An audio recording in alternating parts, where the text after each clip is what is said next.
യേശുവിൻ്റെ പീഡാനുഭവ രംഗങ്ങൾ.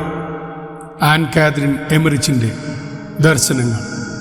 അധ്യായം 32. ഈശോ ഹെറോദേസിന് മുമ്പിൽ. ഫോറത്തിൻ്റെ വടക്ക് ഭാഗത്തായിരുന്നു ഹെറോദേസിൻ്റെ കൊട്ടാരം. ഇത് പിലാത്തോസിൻ്റെ അരമനയുടെ അടുത്തുള്ള പുതിയ പട്ടണത്തിലാണ്. ഒരു ഗണം റോമൻ പട്ടാളക്കാർ ഘോഷയാത്രയെ അകമ്പടി സേവിച്ചു. ഈശോയെ പലരുടെ അടുക്കൽ കൊണ്ടുപോകുവാൻ നിർബന്ധിക്കപ്പെട്ടതിനാൽ അവർക്ക് കോപവും ബുദ്ധിമുട്ടും ഉണ്ടായി. അവരുടെ കോപം ഈശോയ്ക്ക് നേർക്ക് പ്രകടിപ്പിച്ചു. പീലാത്തോസിൻ്റെ സന്ദേശവാഹകൻ ഘോഷയാത്രയ്ക്ക് മുമ്പ് തന്നെ അരമനയിൽ എത്തിയിരുന്നതിനാൽ ഹെറോദേസ് അവരെ പ്രതീക്ഷിച്ചിരിക്കുകയായിരുന്നു. വിശാലമായ ഒരു മുറിയിൽ കുറേ കുഷ്യനുകൾ ഒരുമിച്ച് വച്ച് സിംഹാസനം പോലെ തോന്നിച്ച അതിലാണ് അദ്ദേഹം ഉപവിഷ്ടനായിരുന്നത്. അരമന ഉദ്യോഗസ്ഥന്മാരും പടയാളികളും അയാൾക്ക് ചുറ്റും നിന്നു. ഈശോയെ പ്രവേശന കവാടത്തിൽ നിർത്തി പ്രധാന പുരോഹിതന്മാർ അകത്ത് പ്രവേശിച്ച് ഒരു വശത്തിരുന്നു.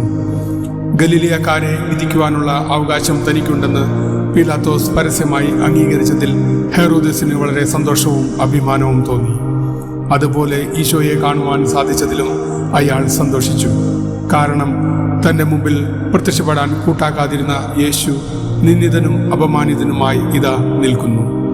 ഈശോയുടെ ആഗമനത്തെ വളരെയധികം പുകഴ്ത്തിയ സ്നാപക യോഹന്നാന്റെ വാക്കുകളും ഹെറോദേസ് പക്ഷക്കാരിൽ നിന്ന് കേട്ട കാര്യങ്ങളും തൻ്റെ ചാരന്മാരിൽ നിന്ന് ലഭിച്ച വിവരങ്ങളും ഈശോയെ കാണുവാനുള്ള അയാളുടെ ജിജ്ഞാസ വർദ്ധിപ്പിച്ചു. തൻ്റെ അരമന ഉദ്യോഗസ്ഥരുടെയും യഹൂദ പുരോഹിതന്മാരുടെയും മുമ്പിൽ വച്ച് ഈശോയെ ചോദ്യം ചെയ്യാൻ കിട്ടിയ അവസരം അയാൾ വളരെ വിലമതിച്ചു. തൻ്റെ അറിവും കഴിവും പ്രദർശിപ്പിക്കാനുള്ള ഒരു അവസരമായും അയാൾ കണ്ടു.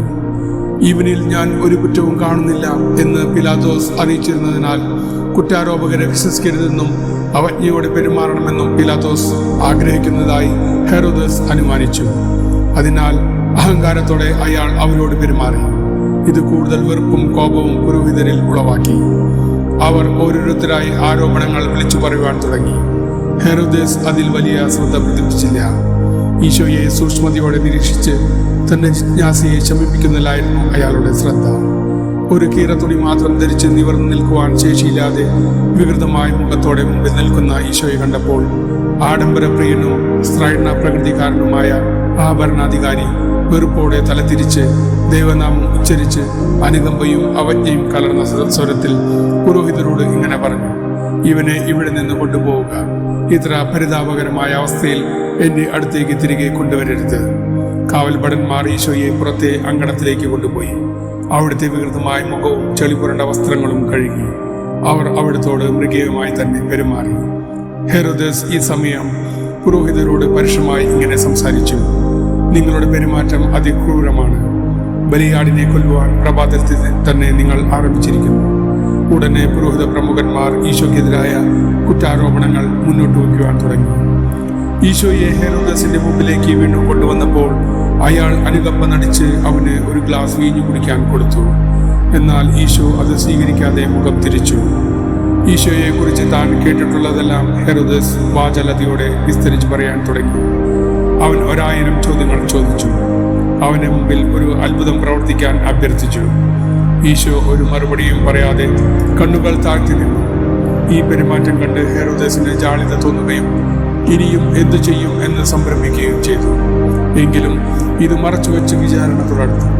അയാൾ ആശ്ചര്യം പ്രകടിപ്പിച്ചുകൊണ്ട് അനുനയിപ്പിക്കുന്ന വാക്കുകൾ ഉപയോഗിച്ച് ഇങ്ങനെ ചോദിച്ചു: കുറ്റവാളിയായി എൻ്റെ മുമ്പിൽ നിൽക്കുന്ന നീ നസ്രത്തുകാരനായ യേശു തന്നെയോ?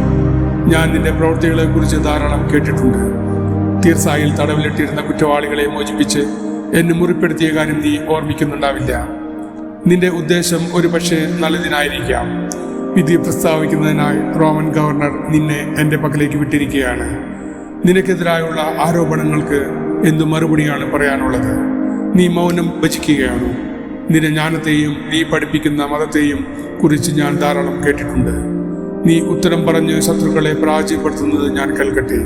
നീ യഹൂദരുടെ രാജാവാണോ? ദൈവപുത്രനാണോ? നീ ആരാണ്? നിന്റെ മഹാ അത്ഭുതങ്ങളെ കുറിച്ച് ഞാൻ കേട്ടിട്ടുണ്ട്. ഒരെണ്ണം ഇപ്പോൾ എൻ്റെ മുമ്പിൽ പ്രവർത്തിക്കുക. നിന്നെ വിട്ടയക്കാനുള്ള അധികാരം എനിക്കുണ്ട്. നീ അന്തിന് കാഴ്ച കൊടുക്കുകയും മരിച്ച ലാസറിനെ ഉയർപ്പിക്കുകയും അപ്പം വർദ്ധിപ്പിക്കുകയും 1000 തൃപ്തിപ്പെടുത്തുകയും ചെയ്തു എന്നത് ശരിയാണോ? എന്തുകൊണ്ടാണ് നീ ഉത്തരം പറയാത്തത്? ഇപ്പോൾ ഇവിടെ ഒരു അത്ഭുതം പ്രവർത്തിക്കുവാൻ ഞാൻ ആവശ്യപ്പെടുന്നു. എൻ്റെ ആഗ്രഹം അനുസരിച്ച് പ്രവർത്തിച്ചാൽ നീ പിന്നീട് സന്തോഷിക്കും. ഈശോ ഒന്നും സംസാരിച്ചില്ല. ഹെറോദേസ് വീണ്ടും കൂടുതൽ വാചാലതയോടെ ചോദ്യം ചെയ്യൽ തുടർന്നു. നീ ആരാണ്? നിന്റെ ശക്തി എവിടെ നിന്നാണ്? ഇപ്പോൾ നിനക്ക് ശക്തിയില്ലാത്തത് എന്തുകൊണ്ട്? നിന്റെ ജനനത്തെക്കുറിച്ചായിരുന്നുവോ ഇത്ര അത്ഭുതകരമാം വിധം പ്രവചിച്ചിരുന്നത്?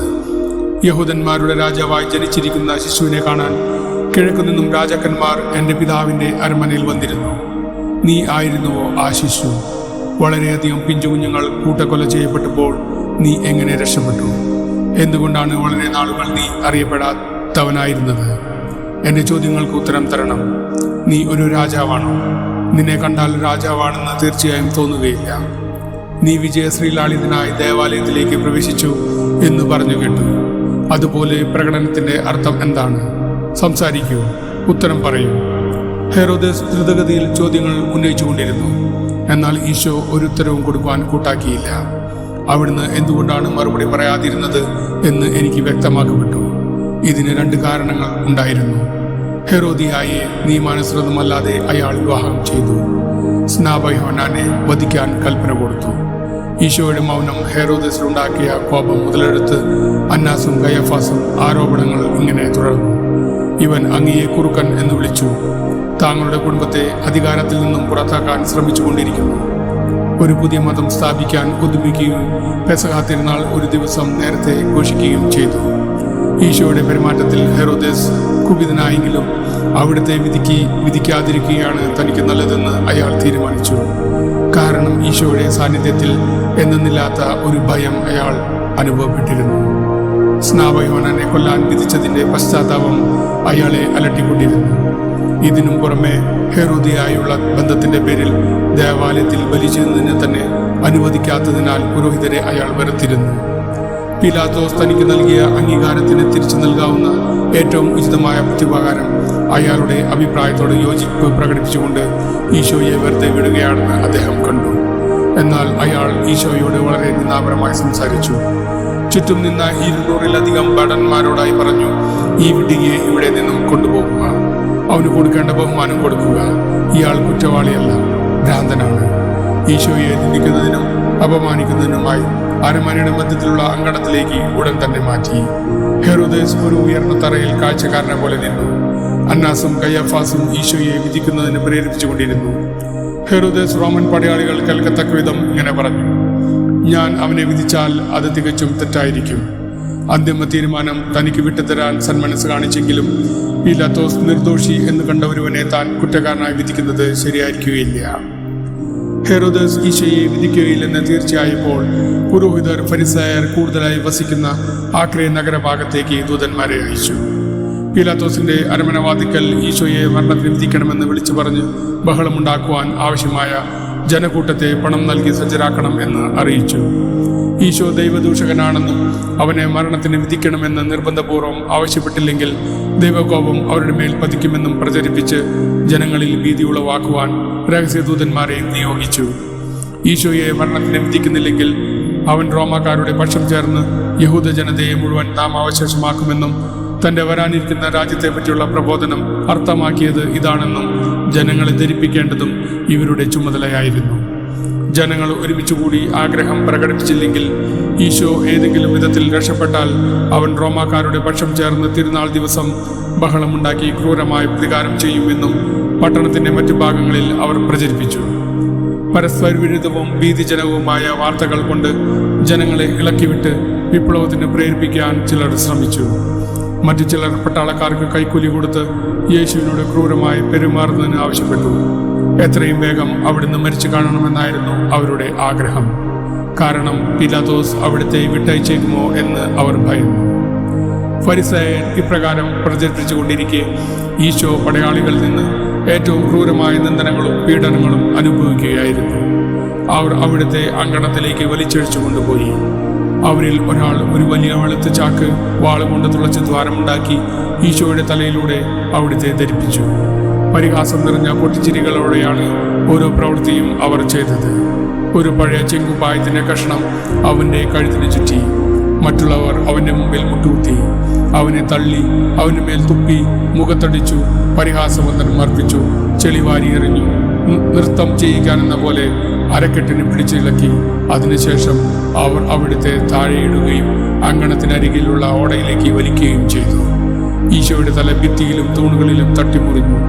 അവരുടെ വിനോദം തുടരുവാൻ വേണ്ടി വീണ്ടും അവർ അവിടുത്തെ പിടിച്ചുയർത്തി. ഏകദേശം 200-ൽ പരം പടയാളികൾ ആ അങ്കണത്തിലുണ്ടായിരുന്നു. അവരെല്ലാം ഹെറോദസിനെ സന്തോഷിപ്പിക്കുവാൻ ഈശോയോട് ക്രൂരത കാണിച്ചു. യേശുവിനെ മർദ്ദിക്കുന്നതിന് കൈക്കൂലി കൊടുത്തേൽപ്പിച്ചിരുന്ന പലരും അവിടെ ഉണ്ടായിരുന്നു. അവിടെ നടന്ന ബഹളത്തിനിടയിൽ അവർ അത് നിർവഹിച്ചു. ഈശോ അവരെ കരുണയോടെ നോക്കി. അതികഠിനമായ വേദന കൊണ്ട് അവിടുന്ന് ചിലപ്പോൾ ഞരങ്ങുകയും മൂടുകയും ചെയ്തു. എന്നാൽ പീഡകൾ ഇത് കേട്ട് സന്തോഷിച്ചു, കളിയാക്കി. ഒരാൾക്ക് പോലും അവിടുത്തോട് ദയ തോന്നിയില്ല. അടിയേറ്റ് 3 പ്രാവശ്യം അവിടുന്ന് നിലത്ത് വീണു. തലയിൽ നിന്നും രക്തം ഒഴുകുന്നത് ഞാൻ കണ്ടു. മാലാഖമാർ അടുക്കൽ നിന്ന് കരഞ്ഞു.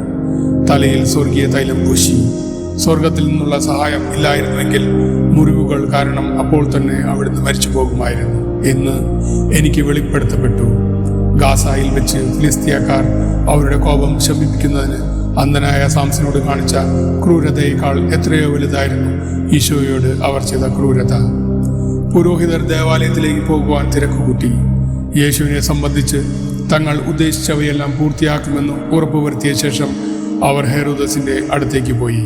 വിധി പ്രസ്താവിക്കാൻ അയാളെ പ്രേരിപ്പിക്കാൻ ശ്രമിച്ചു. എന്നാൽ ഏതു വിധേനയും പീലാത്തോസിനെ പ്രീതിപ്പെടുത്തുവാൻ തീരുമാനിച്ച ഹെറോദസ് പ്രേരണയ്ക്ക് വഴങ്ങാതെ ഈശോയെ വിഡ്ഢിയുടെ വേഷത്തിൽ തന്നെ പീലാത്തോസിന്റെ പക്കലേക്ക് തിരിച്ചയച്ചു.